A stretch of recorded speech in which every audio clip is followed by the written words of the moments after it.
to Anita, everyone. Thank you, Deborah, for that lovely introduction. Thank you all for choosing to be at the Logan Library today with us. I'm going to declare that I don't know which side of the Logan River I'm on at the moment, so I'd like to acknowledge both the Yugambeh and the Yuggera peoples. I am a Wiradjuri woman from central New South Wales. I'm a Williams from Cowra and Brungle Mission, Griffith and Tumut, and I currently live in West End. I was born on the land of the Dharawal near La Perouse, strategically placed between Long Bay Jail, Malabar Sewerage Works and Orica Industrial Estate. People laugh, but it's the perfect setting for creative inspiration. And I'm sitting here today when I was listening to you thinking, I need to do a story set in Logan. Logan dreaming, I don't know. Yes. But I am unashamedly and affectionately known as a concrete Koori with Westfield dreaming. So I choose to write stories generally about urban centres, but today we're talking about an historical novel, as you know, set in the time of World War II and the POW camp, which was just 4.5 miles down from the camp where my mother was born and raised. So I'm just going to read just a couple of words from the prologue to Barbed Wire and Cherry Blossoms. 5 August 1944. Hiroshi is wide awake and waiting when the bugle sounds across the camp at 2 a.m. Not long after, a couple of gunshots are fired by a guard. It's time to honour his Japanese heritage and no longer bring shame upon his family. It's time to run with his countrymen and break free from the confines that have given him both refuge and grief over the last 12 months. He rises fully clothed and becomes part of the chaos that consumes B compound. Japanese soldiers are bellowing and running with frantic purpose to fulfil what they had all agreed to less than 24 hours before. They are breaking out. 600 men sprint up the stretch of sealed road known as Broadway. It is lit up like the famous New York City that Hiroshi knows little about, but he knows America because he is a fan of baseball. He also knows America is his enemy in the war he has fought and will probably die in. He knows he should die with honour rather than live with the shame of failure. Bringing shame on their families is what is driving these men to break out of Cowra's prisoner of war camp. Tenno Haika Banzai, men yell as they run. Long live the Emperor. They are dressed in surplus Australian First World War uniforms. The uniforms are dyed maroon, but most are faded as the Japanese have boiled the garments to wash the much-hated red out. Many of the men have blankets tied in strips around their legs, and some carry baseball gloves they have made themselves. These will be used to protect their hands when climbing the barbed wire fence, but blankets and baseball mitts will not be enough to protect them from bullets. The screams of pride and duty are lost among cries of pain as some hit the ground yelling, "Okasan," calling for their mothers. They are the same shrieks Hiroshi knew in New Guinea. The war has come to them in Cowra. Fabulous. Excuse my Japanese, of which I have none. So I may have pronounced those incorrectly. This novel's very much a celebration of love over adversity, but it's also realistic and very raw in its depiction of the rules and conditions under which people lived in Australia at that time. It's a very clever way of addressing issues of race and belonging set in a historical context, but it's bundled up into a love story that people can really identify with. Did you enjoy writing this love story, Anita? I did enjoy writing it. I'm a hopeless romantic. I have used relationships, male-female relationships, but also female friendships as a means in many of my books to tell a bigger story. So I was using the love story as a vehicle to talk about obviously the two camps in Cowra and the shared history that the Japanese and Aboriginal people had there. I grew up in a home where my mother, as I mentioned, was born on Erambie Mission. My father was Austrian, couldn't barely speak English when he met my mother. She just giggled all the time and he just said she was beautiful. So perfect relationship. So I grew up in a house where love knew no boundaries and that race never came into that equation. So it was really easy for me to imagine that real love and very quite naive and innocent love was possible between two extremely different cultures at a time where and I had to think about this too, and I got feedback from from drafts from Japan, where war would make people do extraordinary things. So while it may have been at the time very unusual for a Japanese man to be so forthcoming with information about himself and personal to a woman, let alone a Western woman, that would be quite unusual. And that's the feedback I got from a first draft I sent to Japan. I realised that the situation that they were in would have forced both of them to do things that was well out of the norm. So I originally, when I had the idea, I knew there would be a love story between a Japanese soldier and an Aboriginal girl, because I that was the first thing that came to mind. I wanted to do this story around the war. I wanted Aboriginal people in Cowra to be written to the history where they didn't exist before. And I emailed Lawrence Bamblett, who's a historian from Erambie, and I said, this is my idea. It was just a paragraph. I want to do this. If you think this is a bad idea, I will bin it straight away because you live there, and so forth. And so he basically said, the Mary's story and life on the mission is based on the memories of my mother and her life growing up there. She was alive during the time of the war. So he basically said, nobody's got the right to say that your mother can't tell the story of her life the way she remembers it. So I thought, and having grown up in that house with my parents, I really enjoyed unpacking that. But having said that, my mother read every draft along the way and she said, I would never have kissed him that soon. And I had to say to her, it's not your story, Mum. And originally I wanted, has anybody read the book yet? Right. Originally, so we won't go into the ending, but originally I wanted her to be pregnant. I wanted there to be a child that I can't say anything about the end, but Mum said, no, that would never happen. That would never. My mother dines with the Pope, so it's very Catholic, and I said, it's not your story, Mum, and whether it's 43, 44, 45, or 2015, young people kissed, and but she was absolutely right that everything I'd read or heard about that time, there would have been none of that going on. Apparently, especially given you've got the Japanese man who's very conscious of not. Of being in a space with a Western woman and so forth, that wouldn't have happened. And actually, I think the story is authentic, but is a much better story for the true love. This is going to be all over the shop. We have questions, but it's completely unstructured. When we launched in August at the POW camp, every year they have a ceremony in Cowra on the anniversary of the breakout.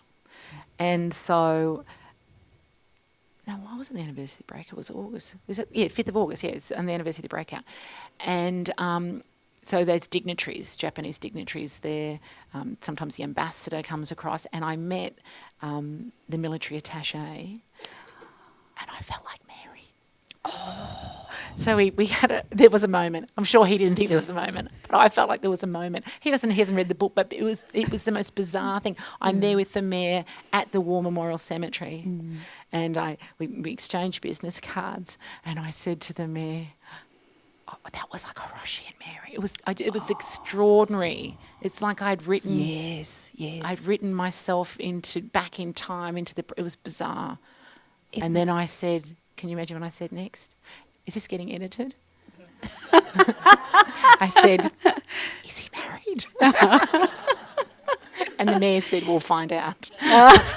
He's married. Anyway, but so, so it was quite easy for me to do that. And plus, how else do you tell a story for a broad audience around a very specific moment in Australian history? I wanted to engage as big an audience as possible because there'd already been fabulous non-fiction work. So Graham Apthorpe is an historian in Cowra. He wrote a brilliant book called A Town at War, and which is the documentation of everything around World War II that impacted on Cowra. Laurie Bamblett, Dr. Lawrence Bamblett, who's an Aboriginal local Koori historian. His PhD was on storytelling and history in Cowra and Erambie, and he's published that work as a non-fiction book titled Our Stories Are Our Survival. So there'd been quite a lot of work done in the area, and I thought, what can I do to complement that, and in a different genre, that book clubs, is anybody in a book club? Yeah, that book clubs might engage with something, because I still meet loads of people who have never heard of the Cowra breakout. So I'd heard about it, but never in an Aboriginal context. I'd seen the two-part. I don't even know. It's not a documentary, because it's actually a film kind of. Have people seen that? The library might even have versions of it here. All over the shop. Sorry. Well, I think that's really interesting, because one of the questions that I wanted to know is that obviously Cowra has a tourism industry based on the camp, and also has beautiful Japanese gardens. They've got a theatre as well there. Did you go to those places? Because that really interested me, to go back to modern day Cowra based on what was in the book and how residents were feeling at that time as to now the modern day context. Yes. Well, I'd been out to Cowra a number of times before, so I'd been to the Japanese gardens and I'd seen the hologram set up in the tourism office and so forth. But previously I'd never had the idea of doing the story, even though I'd been there and so forth. When I decided to do the book, and if I may jump ahead a bit, I decided to do the book when I was in not Hiroshima. I went to Hiroshima, but Pearl Harbor. And I had been to Pearl Harbor before as well. But my third visit there, I became fascinated by the way in which the Japanese were reacting to a very American version, obviously, of their shared history. Now, most of the tourists at Pearl Harbor are Japanese tourists. And I was watching, everybody's calm, because it's a very respectful place, but you see a film before you go out into the water.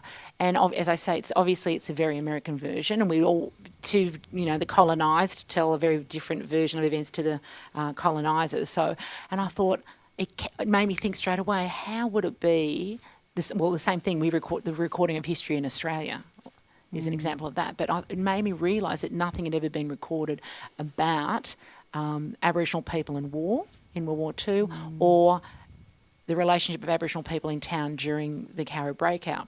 So when I decided I would do it, Laurie says, it's a great idea. I went straight back out to Cowra and I formed a relationship with the Cowra Breakout Association, who were fabulous, right? So they're a year-round association who do events and so forth. Lawrence Ryan was the former president, and they all got on board and were very excited about, because they're very proud of the history, more so in terms of the reconciliation and the evolution of relationships between Cowra and Japan post-war. So Cowra is the home of the UN World Peace Bell.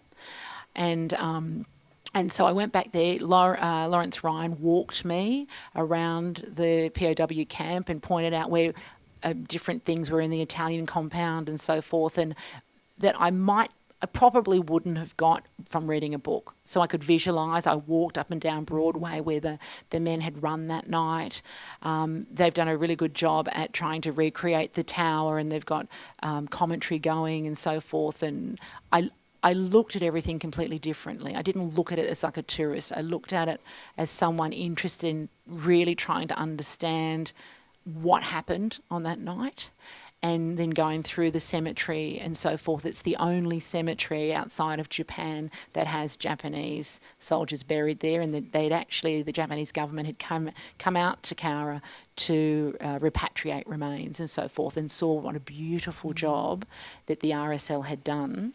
Interestingly, the RSL had decided to do this because they recognised that someone was tending the graves of Australian fallen soldiers overseas, and that this was the right thing to do, even though we're talking about a time in Australian world history when the Japanese were regarded as the most hated race of people on the planet. And so kudos to the RSL for stepping up there and doing what was the right thing to do in terms of, being human beings, I guess. So I spent quite a bit of time there. I spent quite a bit of time in Cowra Library in the local history section. I sent drafts to everybody who was remotely related to the story, because I wanted to I wanted to flag, Aboriginal involvement in the war and so forth. So I wanted that acknowledgement, even though it's a novel. Factually, the things that I've put in there, to the best of my ability, in terms of family names and so forth, are truths. How much did your mother feed into the story? Because although you grew up in Sydney, you've got these ties back here in Cowra and Erambie. So was this a journey for your mother as well, remembering what it was like in those times? That's a really good question, because I think, she loved it. Well, she loved reliving that, and there's no documentation of her life growing up and so forth. And so I would send her an email with questions about what a school day was like, or what they had for breakfast, or what was the layout of the hut like, or what did you wear. And then I would go around for dinner. I lived around the corner, so I would go around for dinner, and she would talk and I would just take notes the whole time. What was interesting in that process is, obviously my mum lived at a time, Aboriginal people in every state and territory had various acts. So there was the New South Wales Act of Protection. My grandmother had been removed and taken to Cootamundra Aboriginal Girls' Home. We had an assimilation policy that was, legislated in 1937 that said Aboriginal people would assimilate, but segregation policies lasted to the 1960s. I sometimes think my generation is the angry generation, because our old people were treated so appallingly. But when she talked, there was always, it's such a contrast to what we have and the privilege that we live in today. She talked with gratitude and love about the family and the simplicity of how they sustained each other, even though they had nothing, even though they were living on rations, even though, in her view, which is different to other people's experiences at the same time, the school was pretty useless on the mission, and school only happened when the bell rang and the mission manager wanted to teach. But she felt that the manager, as a teacher, wasn't very good, and that was because black kids' education didn't matter. And so I was pleased that I could give her a vehicle so that some of this could be written down somewhere. Interesting. One of the things that Hiroshi is a great character for is that it allows you to also explore Japanese culture and the mindset of the families and soldiers at war. And Hiroshi, as we know, had a fraught relationship with his father, and he spends a lot of time feeling shame for having broken out. And he also wonders why the Japanese soldiers at Cowra did break out. And there's this lovely quote where he says, the soldiers at Cowra behaved so recklessly when he knows so few wanted to go ahead with the outbreak. Why did they cause so much trouble for the Australian guards who had treated them so well? Why, after arriving in Australia frail, injured and starving, had they all recovered their good health only to end up dead?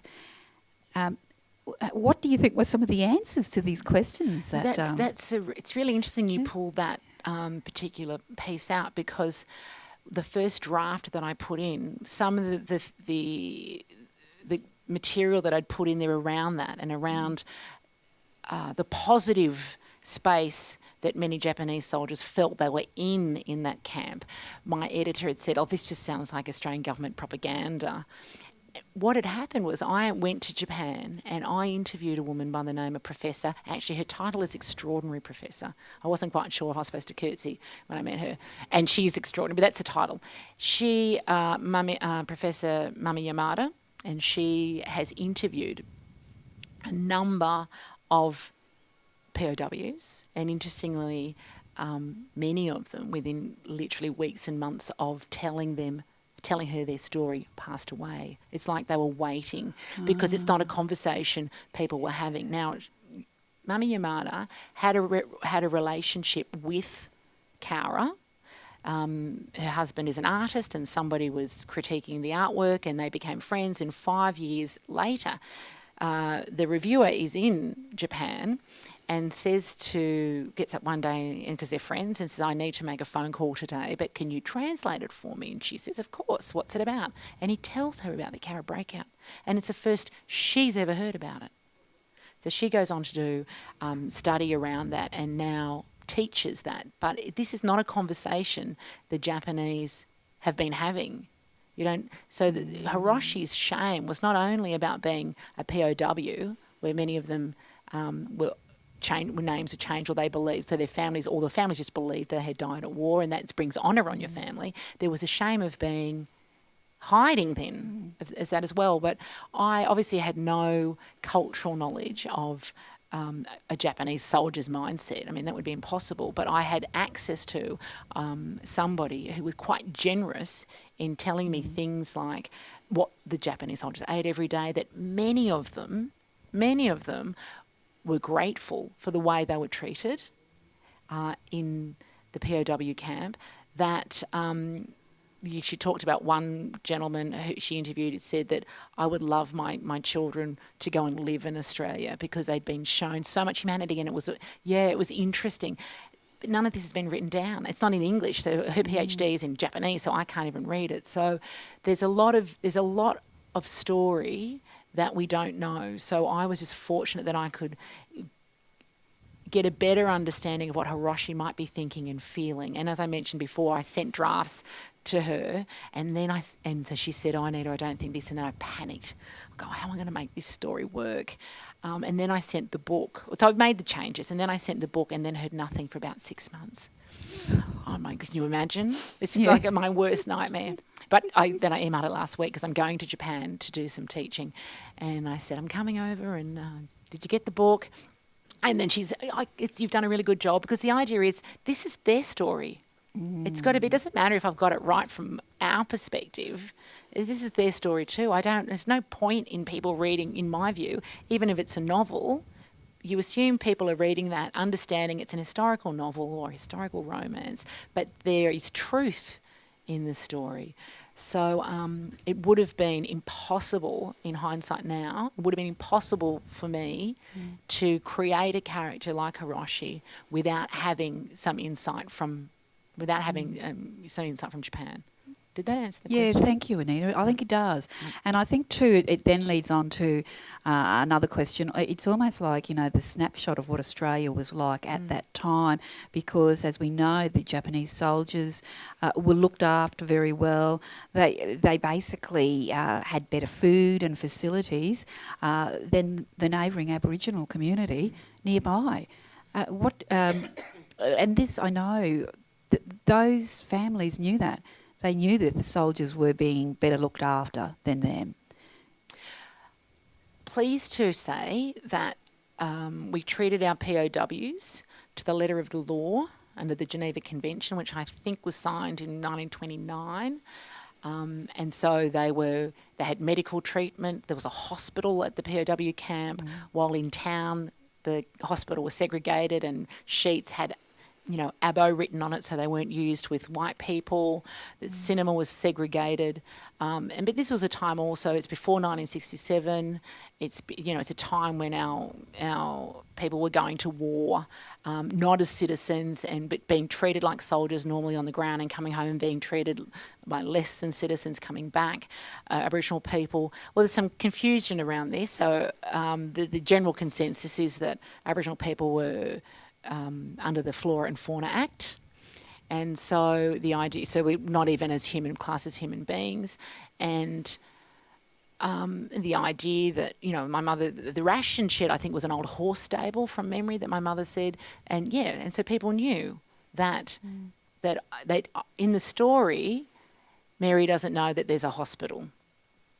On the medical on the POW compound, because there's been a couple of trips to the hospital, and they were based on real experiences, and so it's a time in Australia where I went through every single newspaper that they had at the library, the Guardian, the Cowra Guardian, and it was completely normal to see in the headlines or in the text, Abo. Nips, Japs and so forth, and we need to kill these people, really aggressively, violently racist in text, and today we would be mortified, was completely normal language. Absolutely normal language. The Cowra Guardian reported it's all negative except for when the Black Diamonds and the football team did well, because the local Koreans could play footy, so that was good. But there's one article, I don't know if I included in the book, where I think maybe they were talking about electricity being put on at the reserve, at the mission station. And so there was one, each hut had a tap out the front, so Mum said they'd fill the water up and then they'd have to boil it with a log fire and so forth. So there's no electricity.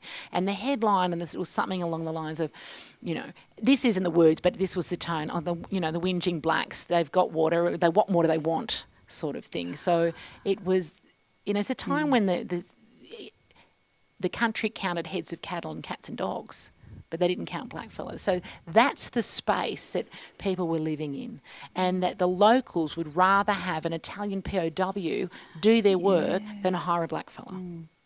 And so, we look... it's hard to fathom how you can live in a society and think that is completely normal. But that was... So I was getting quite distressed reading all this stuff, and I took quite a bit out. But I will say I sent the Cowra Guardian all their pages that they're mentioned in. I don't think they read them. I will say they have been hugely supportive of the project and all the... Actually, I've got another book set in Cowra, and they're fabulous. And they're not... Obviously, the editors today aren't the editors of the past. But I said, this is what I'm saying. I'm using your material. It's straight out of the newspaper. So there's nothing that can be changed about that anyway. I guess with the centenary of World War One in recent years, there's been a lot of work done about black diggers, both in World War One and in World War Two. It gets raised as well that basically these people, they didn't even have Australian citizenship, and they're fighting in the war, but coming back and still with no rights. How does the book explore, the soldiers? Oh gosh, I've written 2 books since then. How do they? How does it? Can I just say something I really want to say around the recognition today, though? Yeah. So, I think everything is everything we read or go to or listen to complements everything else. So back then we would never have imagined that in the centenary would we have seen in Hyde Park in Sydney this massive, beautiful installation artwork memorial by Tony Albert with, I think there's 4 standing bullets and 3 that have fallen over to recognise those who had fallen and those who had returned. And also we have black digger marches on Anzac Day now. And I don't know if they do them in Brisbane, but they do them in from Redfern Park in Sydney. And there's the War Memorial. I had a quick look yesterday. The War Memorial website has a whole lot of information now about people who went to war in whether it's the Air Force or the Navy or whatever, in all the wars, and that we have black fellas, posted around the world today.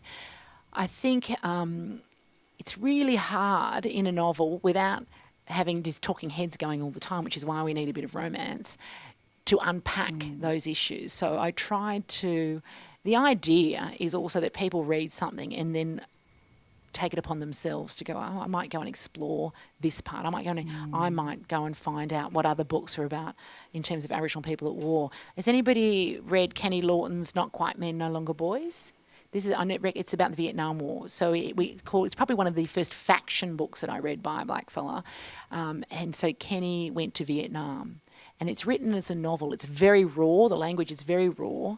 But he talks about being on the ground, being a tunnel rat, and being treated just like every other soldier, and then coming back to Australia and being treated like absolute dirt. So... look, with the soldiers in the novel that I mentioned, so there's Jim Williams, who's a guard, and I would send an email off to the Cowra Breakout Association and to Lawrence Ryan and say, would this be plausible? Could it be possible that there was an Aboriginal guard? And he said, absolutely, it is possible. And then I knew that there were co-brothers who had gone to war, to World War One. There were, and then I'm at a dinner. Lawrence had organised a dinner for the Cowra Theatre Group. They have this fantastic theatre group in Cowra. In that theatre group is a gentleman by the name of Mark McLeish. His nan, what's Nana's name? Nana Newton. It'll come to me. Her brothers were in World War II, and one didn't come home. So he said, Nan would be happy to talk to you. So I said, all right, I'll bring lunch. So we go around the next day. Nan wants pies. So we go around the next day, and she's pulled out newspaper clippings, and she tells me the story of the involvement of the family. And so I it's not too long. I'm nearly near the end of the book at this point. So I write his family in, and then Mark sends the information to all the family in Cowra and says, you know, Anita's writing this novel, so forth. You know, it's recognition. I wanted to recognise those people who had come and gone and put their lives on the line, and some lost their lives and had never been recognised anywhere. So I don't see this necessarily as my book. And when I went to launch it in Cowra, I still get nervous because it's their story. It's the town's story. But my mum, like lots of people, says, I'm going to write a book. I should write my book. Is she going to call it Auntie Elsie? But chances are that's not going to happen. So I feel like part of her story is here. I feel like the families that were there, and many still there when she was growing up, who are leaders in our community, strong Wiradjuri people, that there's a little recognition for what they've contributed. I think your mother must be a wonderful critic to have there. Do you think that she will write the book? I think she should. I think she's got a great life story. I don't think she physically will do it herself. This was a great project for us to do together. But our person, look, I'd be happy to pay someone to do it because I'm not the right person to do it. Does that make sense? Yeah, sometimes they can be your greatest critics as well. So yeah, I know what you're saying. I like the bit you also said about novels are they're great for almost putting little pearl drops that allow people to go, oh look, I never realised that, and then to go research if they so want to. And I know your other novels have done that. What did your mother end up thinking about the finished product? Oh, she loved it. I mean, she read every word more than once. I think nearly everything she would say, just so she said, the colour should be green. The cover should be green. I would immediately say no because I'm the creator. But everything pretty much that she recommended needed adjustment, I did. And it turned out she was right. So my brother just read it recently, but he didn't read the end of it. So there's an epilogue. And he didn't read it. And he gets home to Sydney and he says to Mum, he texts me, he goes, I've just finished the book, it's great. So he actually doesn't know what's happened down the track. So he gets home and says to Mum, oh, what did you think about the ending? And he goes, oh yeah, this and this. And she goes, no. So he went back and had to read the last few pages. But look, we went out to Cowra, as I mentioned. My mum hadn't been to Cowra for 30 years. So it was really hard for her. We went back to Erambie. We had two beautiful students from Cowra High. One young fella in his, is it cadets? They would do cadets. They did the Welcome to Country in language. We had all the senior Aboriginal Studies students come to the campsite and loads of locals who are all engaged in the story around the breakout and proud of their town. The mayor launched it. And all I was really worried about was that community. And I have had so many emails and people that night at the Cowra Services Club, who'd have thought is the place to be on a Friday night, full of life, come up and say, did you write the book? And everybody had a story. But many of them had never thought about the connection.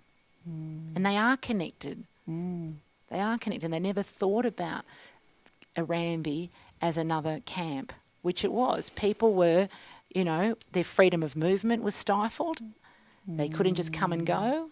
In years to come, I think there may be reference to it in the novel, someone had assumed exemption and left the mission and then couldn't come back. So these are things that people who love that history and are proud of the reconciliation that town has with Japan need to think about too, because that same reconciliation doesn't necessarily exist with the local Koori community.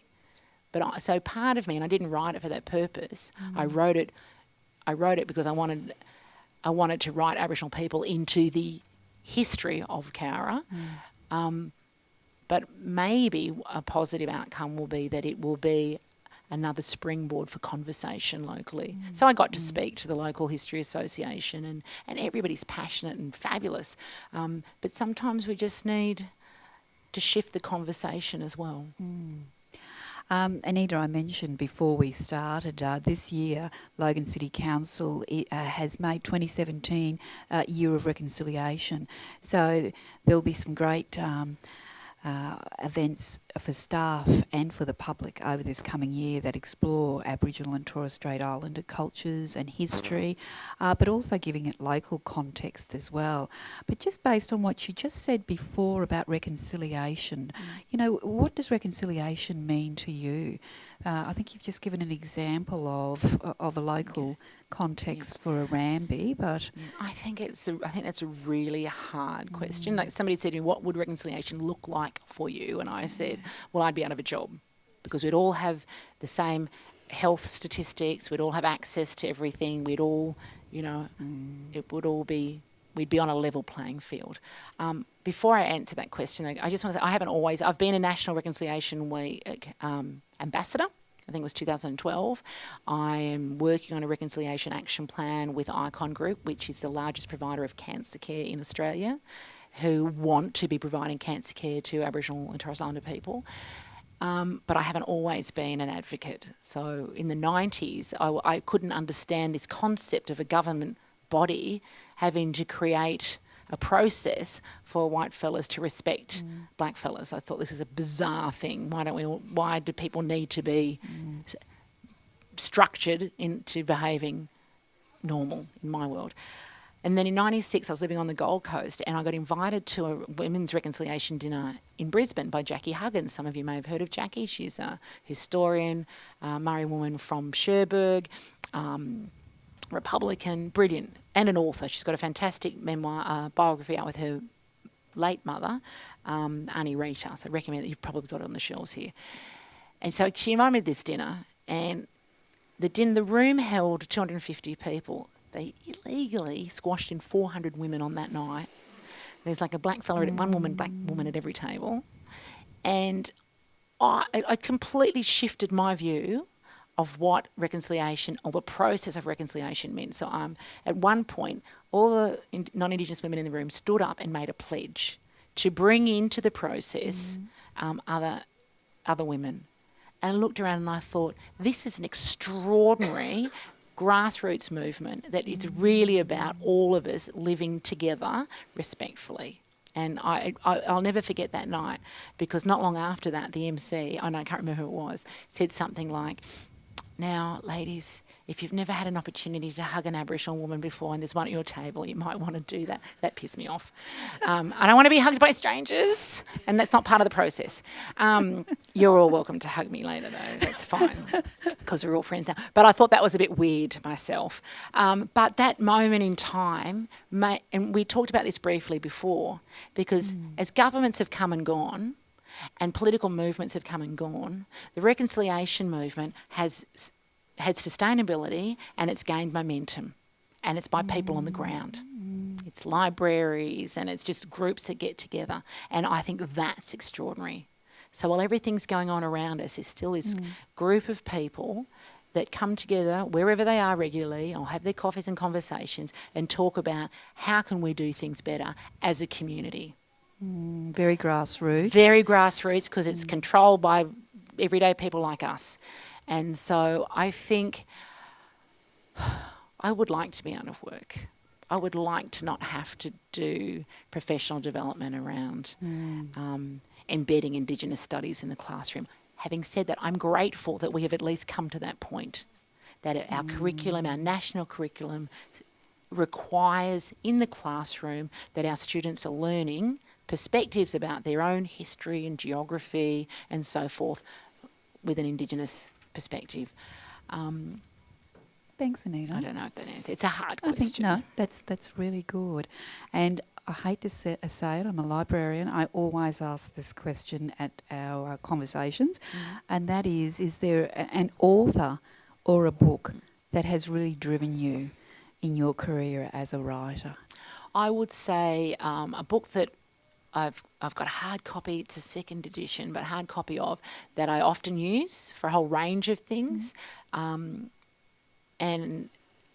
is the first poetry book ever published by an Aboriginal person. We Are Going by Oodgeroo Noonuccal of Kath Walker from Australia. Changed her name in 1988 to Oodgeroo Noonuccal, Oodgeroo after her clan, and Oodgeroo was paperbark and Noonuccal her people, and it's got the Charter of Aboriginal Rights in there, which is still relevant today. And that came out in 70. When did that come out? 64.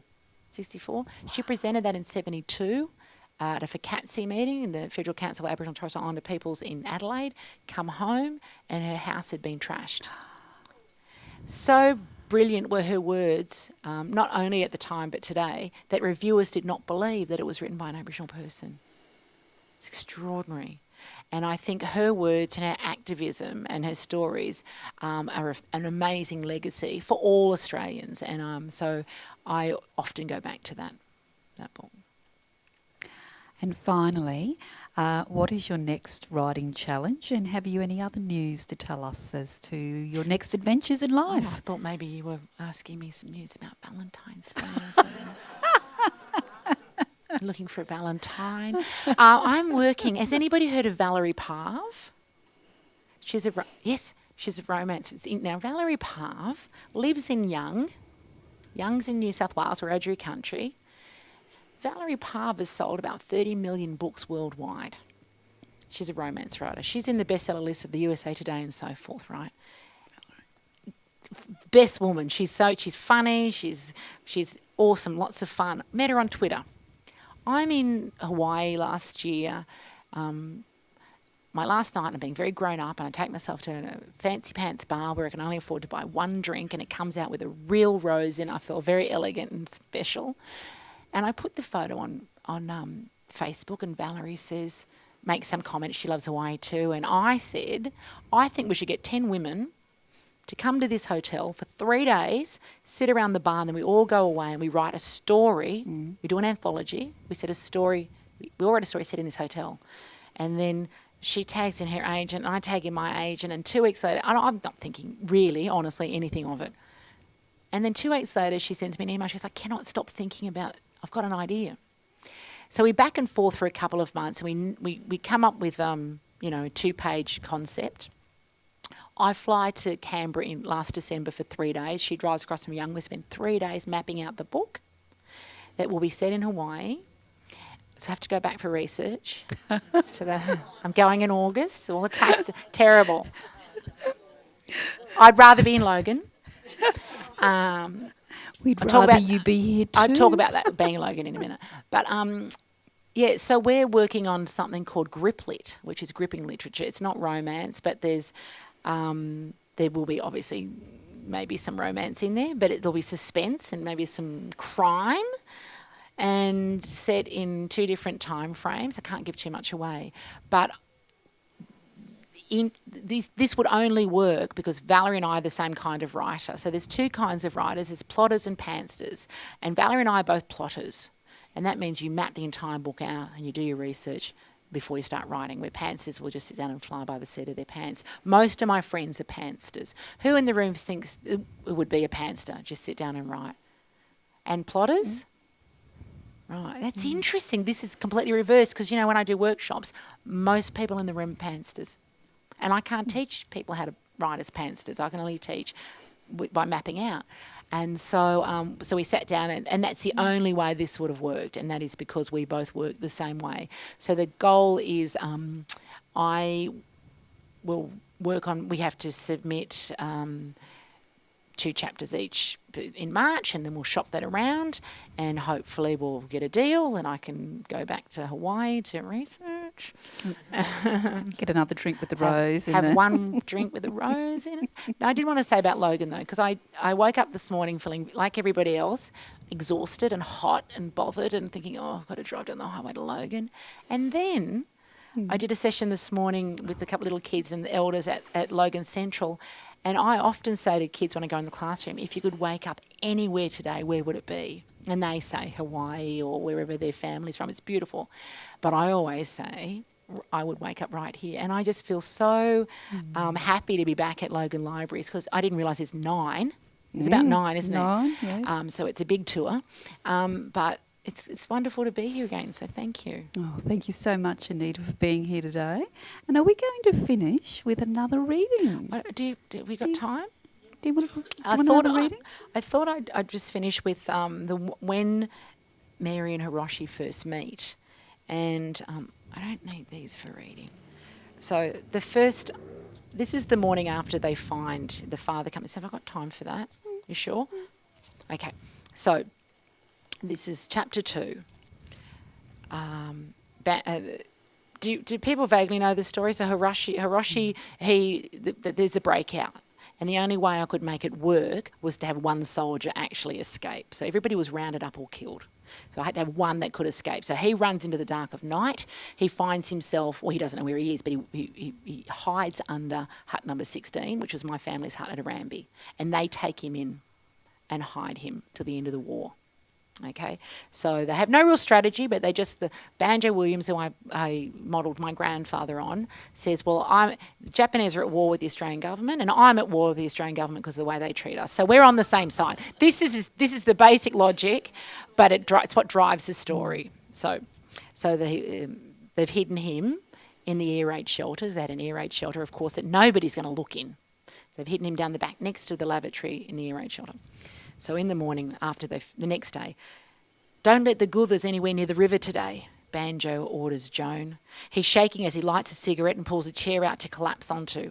It's the morning after Hiroshi has appeared and they haven't yet risked getting food to him. For all they know, he's escaped his hiding spot. What is it? Joan has never seen her husband so shaken. She sets some water on the wood stove to boil for a cup of tea, grateful there's plenty of chopped wood, thanks to young Claude being busy the last few weeks. I saw them, he says softly, taking a long draw in his cigarette, then resting his head in his hands as he exhales. In the early hours of the morning, Banjo had taken a walk down to the river and around the local area to see what he could find out. He'd planned on asking anyone he saw if they knew anything. He didn't expect to find death on his doorstep. Saw who? He looks up, eyes watery, hanging in the trees. I saw them. Hanging in the trees, I saw them. He drags again on the rollie as if it is the only thing that will give him comfort. Bloodied soldiers on the ground too. They killed themselves, and they must have killed each other. He puts his head back in his hands and feels the tears well. It's not a sight he could have imagined, and not one he will soon forget. Joan puts her arms around her husband's broad shoulders and neck. She can feel the tension in his body as she hugs him close, but says nothing. What can she say to make what he saw any easier? What words could possibly remove the memory of what he's seen? She rubs his shoulders, trying to draw out some of the misery from his body. King Billy was right to keep everyone in. Don't let the kids out till this is sorted, he says softly, choking back emotion. I don't understand. Why? Joan says. She makes the sign of the cross as she stares at the ceiling and says a quiet Hail Mary. I don't know why they did it either. Surely life in the compound wasn't that bad. Jim reckons they eat real good tucker. They play sport and they are treated well. He closes his eyes and sighs. Suicide just doesn't make sense. They were all locked up, Banjo. There's no life. That's no life either. And they've been at war, seen things we will never know or understand. Just as her own husband has just seen something she will never know. Mary walks in the door with 3 eggs. Mrs. Smith gave them to me, she says, handing them to her mother. The mission manager is Mr. Smith, so Mrs. Smith's the wife. Says the hens are laying faster than they can eat them, and Mr. Smith is sick of eating eggs. Mary wishes John Smith would just stop eating altogether and die, but she'd never say that out loud. When Mary prays, that's the kind of thing she asks God for. Joan takes the eggs from her daughter and looks at Banjo, who is still choked up, too choked up to speak. We'll give one of these to that fella, Joan says. She puts the eggs into the pot of water on the stove. You'll have to go down tonight, Mary, as soon as it looks like the Smiths have settled in for the night. You'll know better than anyone when that is. Without trying or wanting to be, Mary Williams is the person closest to the Smiths. She knows their daily routine, their eating habits, when Carmichael wets the bed, when Mr. Smith is in a foul mood, when Mrs. Smith is on her rags. She knows more than what she wants to, but all that knowledge now means she can help her parents and the elders help this Japanese soldier. She nods. It's dark by 6 p.m. and quiet on the mission. Families are sitting in their huts, wood stoves burning to keep them warm. Many are eating rabbit stew thanks to Claude and some of the other young fellas who have caught a few on the other side of the train lines. Everything is shared between the local families. Kids are getting ready for sleep, making their own fun and keeping warm with 4 bodies, sometimes more in one bed. Mary sits at the kitchen table for what seems like hours, just waiting. She has a belly full of butterflies, having rehearsed 1,000 times what she will say to the stranger and how she will pass the food over. She's been feeling sick all day about seeing the Japanese soldier for the first time. She understands the logistics of what lies ahead, getting food to the Japanese man and keeping him alive and hidden. But she's feeling nervous and nauseous about making a mistake, even though being appointed the food messenger by the elders also makes her feel important and special. What if she gets caught? His presence could bring trouble to them and everyone in Erambie, and she doesn't want to be responsible for that. At well past 8 o'clock, Joan puts a hard-boiled egg and some damper into a hessian bag and wraps it tight for Mary to slip under her coat, which barely keeps her warm over the calico dress underneath. "I want you there and back in 5 minutes, Mary, okay?" "Yes, Mum." Mary understands her mother's concern and respects her wishes. "Don't make me worry, just go down, give him the food and come back. That's all you are to do, that's all." "Be careful," Banjo says as he walks his daughter to the back door. "I'll stay here and have a smoke." "What if someone sees me?" Mary asks, looking at Fred and Marge's hut. Everyone knows Marge has eyes on every window, but no one knows how. "Keep looking around, and if you think you see anyone, just go to the lav," Banjo suggests. The lavatory is also up the back of the yard, right near the entrance to the air raid shelter. "You better go," Banjo urges his daughter with a gentle pat on her back. Mary walks gingerly down the back of their lot. She tries not to look suspicious, but checks slyly whether anyone is out and about and possibly watching her. She's really only concerned about Auntie Marge, and perhaps a dog barking, which might draw attention to her.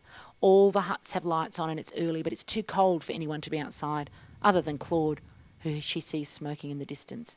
Her heart is racing and she can feel the beats in her chest as if it's about to burst through her skin. A dog barks and she stops walking, but her heart keeps racing faster. She looks around. There are no people, and the dog stops.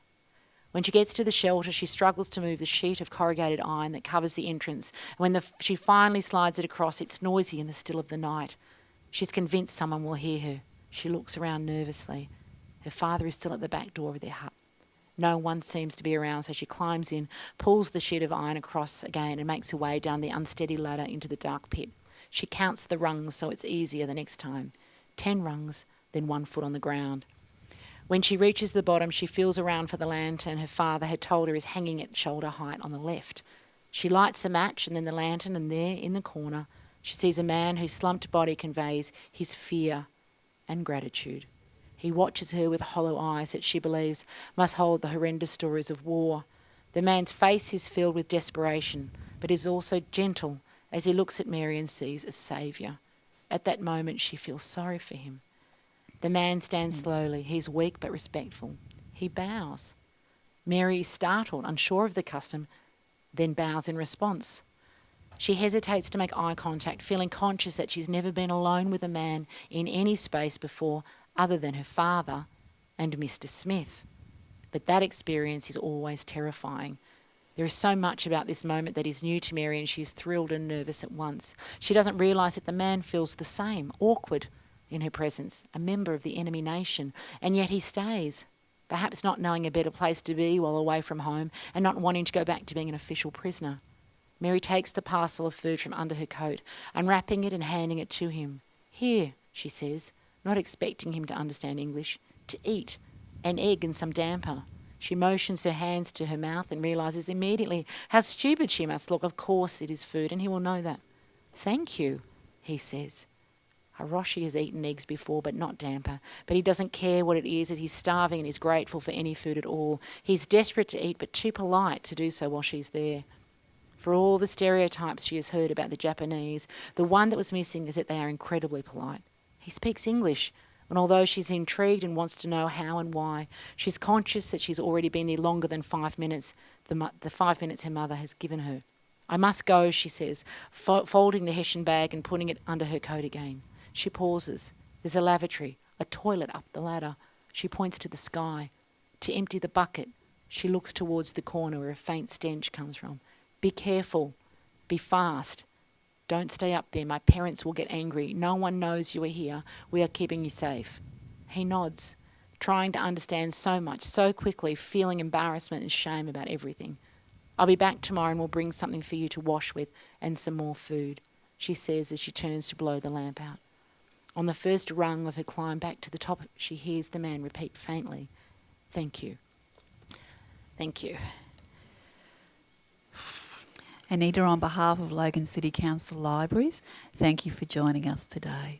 Thank you, Deborah. Can I also remind everyone that you can visit the Logan City Council Libraries website to hear this recording and other recordings featuring thought-provoking conversations. Thank you also to you, our audience, for joining us for the special event. Thank you.